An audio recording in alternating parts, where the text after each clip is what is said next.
Olá, meus queridos, a paz de Jesus Cristo e o amor de Maria. No vídeo de hoje, iremos falar sobre algumas dúvidas que geralmente o católico tem.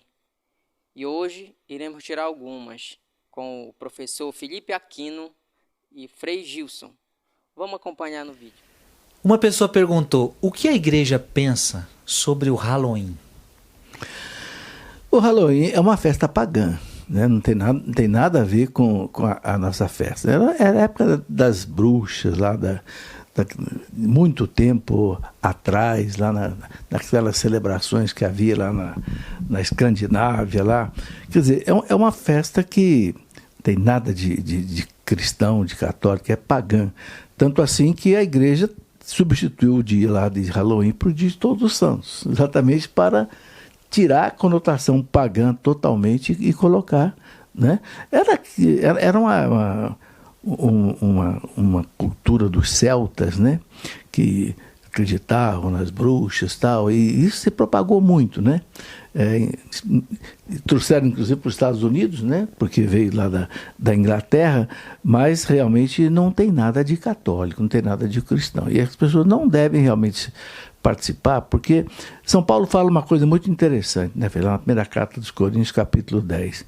Quem presta um culto que não é a Deus, quem recebe é o diabo.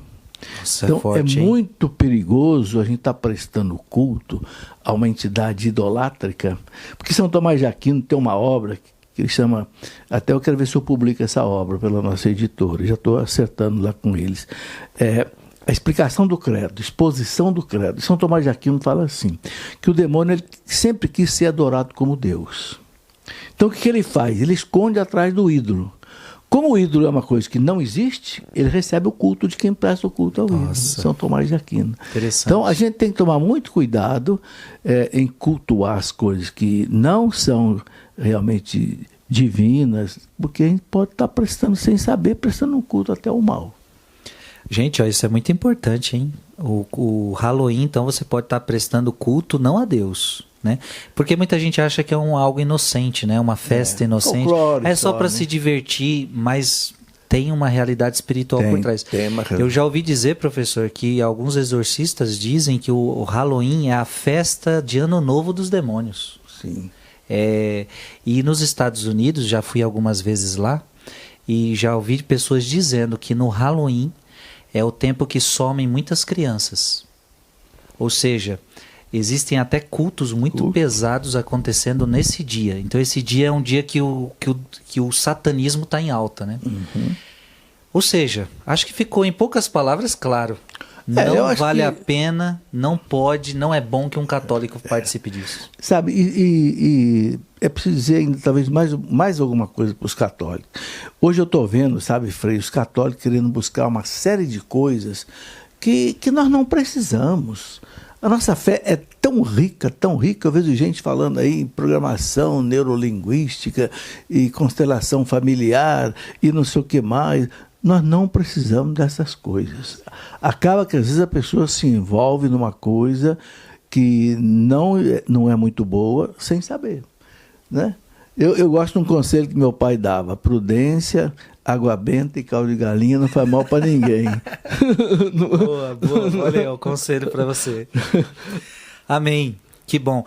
E para terminar esse assunto, você pode dizer, mas na minha escola, na escola do meu filho, está fazendo, então ele tem que participar. Não, você não é obrigado a participar. Não é. Ninguém pode te obrigar a isso. A escola vai fazer, você vai falar, meu filho não vai para essa festa. Pronto, e acabou. Tem a liberdade, né? Obsessão de consciência, né? Objeção de consciência. Está até na Constituição isso. Exatamente. Ninguém pode ser obrigado a fazer alguma coisa contra a consciência. Outra pergunta. Uma pessoa batizada na igreja evangélica casou e separou na igreja evangélica. Então, uma pessoa evangélica batizou na igreja evangélica, casou na igreja evangélica. Ela pode casar na igreja católica? Precisa ser batizada na igreja católica? Bom, se ela veio para a igreja católica, se converteu ao catolicismo, a igreja não reconhece o casamento lá no protestantismo como sacramento. Então ela em princípio, pode casar na Igreja Católica. A questão do batismo tem que ver se esse batismo foi válido lá ou não, porque o Código de Direito Canônico, ele traz numa nota lá de rodapé do padre Jesus Hortal, que é um especialista nisso, uma série de igrejas que a igreja reconhece, igreja protestante que reconhece o batismo como válido. Uhum. Então tem que ver se esse batismo foi válido ou não. Se houver dúvida, o que o pároco deve fazer? Batizar sob condições. Se tu não és batizado, eu te batizo, em nome do Pai, do Filho e do Espírito Santo. Amém.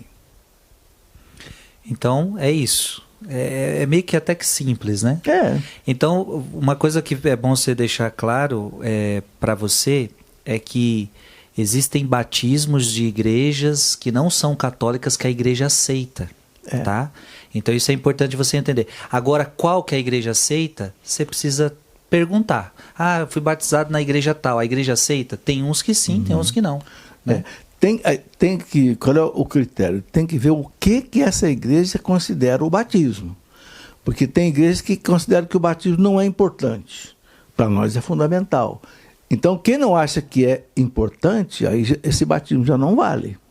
Então, tem que haver realmente uma critério. Agora, normalmente fica a dúvida essa parte. Aí é o batismo sob condições. Então, essa pessoa, ela, se tem dúvida, tem que batizar na Igreja Católica, né? Como o professor está falando. Se a igreja aceita o batismo dela, ela então, ela já é batizada. E ela pode casar na Igreja Católica porque a igreja não reconhece o casamento na Igreja Evangélica. Ou seja, o casamento tem que ser católico.